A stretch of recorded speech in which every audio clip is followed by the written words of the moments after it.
It started with a phone call that should have been just another conversation between two world leaders. Instead, it became the spark that set off the most explosive breakdown in US-Canada relations in decades.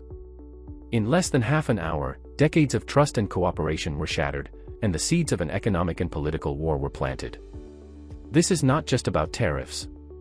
This is not just about trade. This is about power, pride, and a willingness to push the limits of diplomacy to the breaking point. And if you think this will blow over in a few weeks, think again. What's happening right now could reshape the future of North America for an entire generation.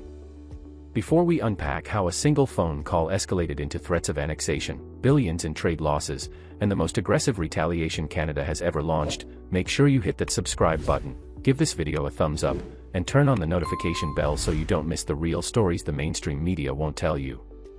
The call that sparked a crisis. Insiders say the tension was in the air from the very first minute.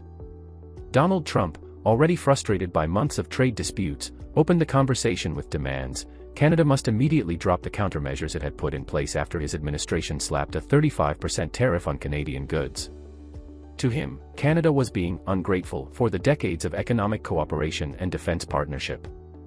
He reminded them of joint military efforts, cross-border infrastructure projects, and past trade concessions, all framed as favors the US had granted.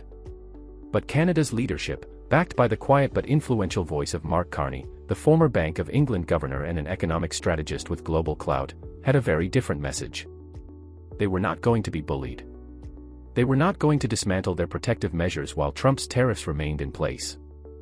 If anything, Canada was prepared to go further, much further.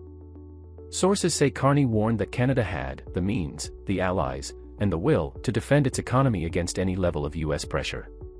According to those present, the call ended with no agreement, no compromise, and no pleasantries. Trump reportedly hung up abruptly, and within hours, Ottawa rolled out an unprecedented package of economic retaliation measures, directly targeting the sectors Trump counted on for political support. It was a declaration that Canada would not just absorb the blow, it would strike back. The first wave of retaliation. Ontario, the heart of Canada's automotive industry, made the first move. They announced a halt on imports of critical US-made auto components, a surgical strike designed to disrupt assembly lines in Michigan, Ohio, and Indiana.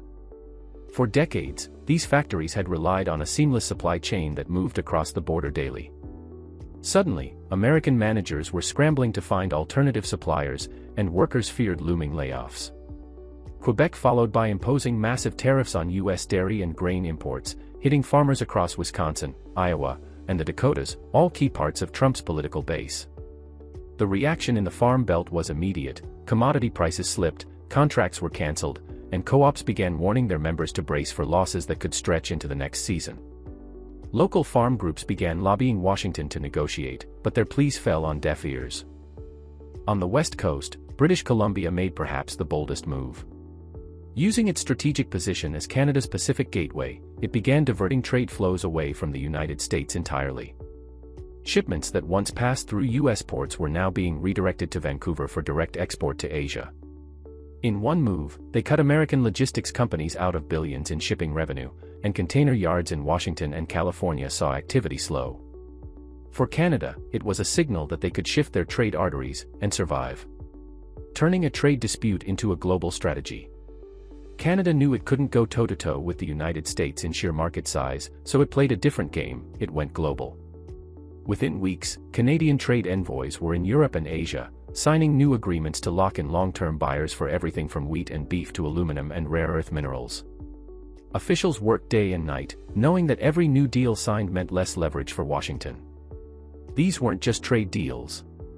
They were part of a strategy to make Canada less dependent on the US forever. Japan signed a multi-year contract for Canadian wheat, replacing millions of tons that once went south to American mills. Germany secured a supply chain for Canadian aluminum, bypassing US tariffs altogether.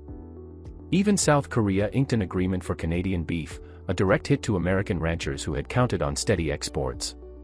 Canadian officials also reached out to smaller but fast-growing economies like Vietnam and Indonesia, planting seeds for future markets.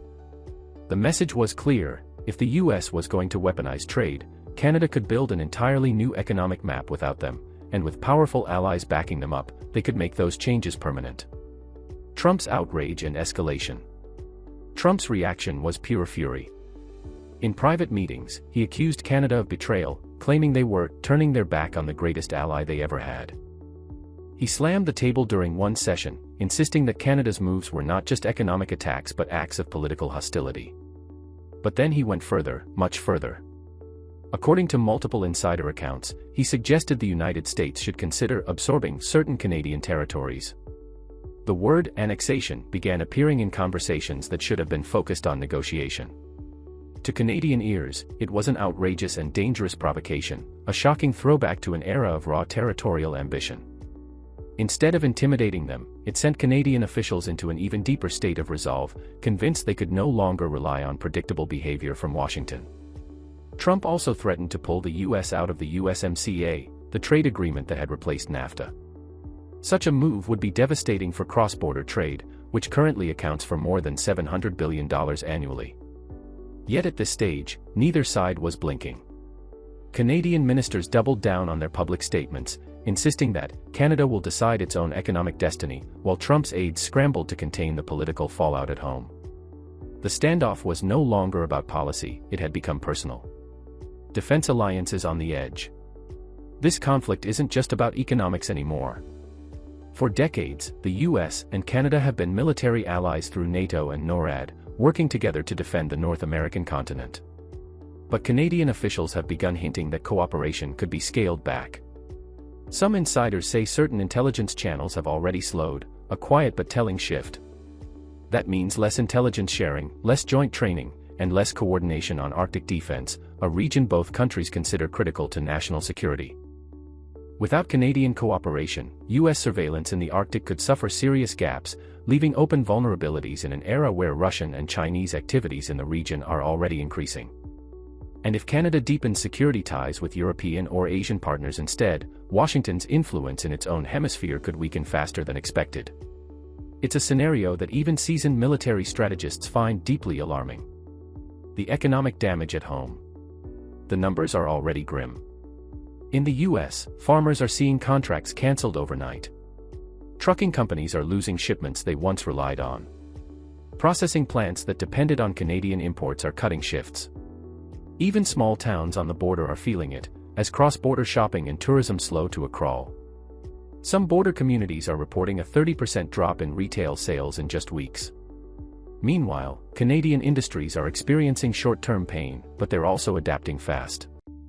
New trade routes to Asia and Europe are injecting billions into their economy, and government subsidies are helping key sectors weather the initial shock. The real danger for the US isn't what's happening this month, it's what happens if these new Canadian supply chains become permanent. Once those trade relationships are cemented, US exporters may find that the old markets they relied on are gone for good. The bigger picture. This is no longer a simple trade spat. It's a collision of political will, economic survival, and national pride. The US is used to its neighbors bending under pressure, but Canada is showing that it can take the hits and hit back harder than anyone expected. This isn't a momentary flare-up, it's the start of a structural shift in the relationship. If this continues, we could see the USMCA collapse, cross-border defense partnerships weaken, and North America's integrated economy fracture into separate, competing blocs. That's not just bad for Washington and Ottawa, it's a shift that could weaken the entire Western alliance at a time when global competition is fiercer than ever. China and Russia could see an opening to expand their influence, and once that happens, rebuilding trust in North America might be close to impossible. If you found this breakdown valuable, hit the like button, share it with others who should know the truth, and subscribe for more deep dives into the stories that shape our world.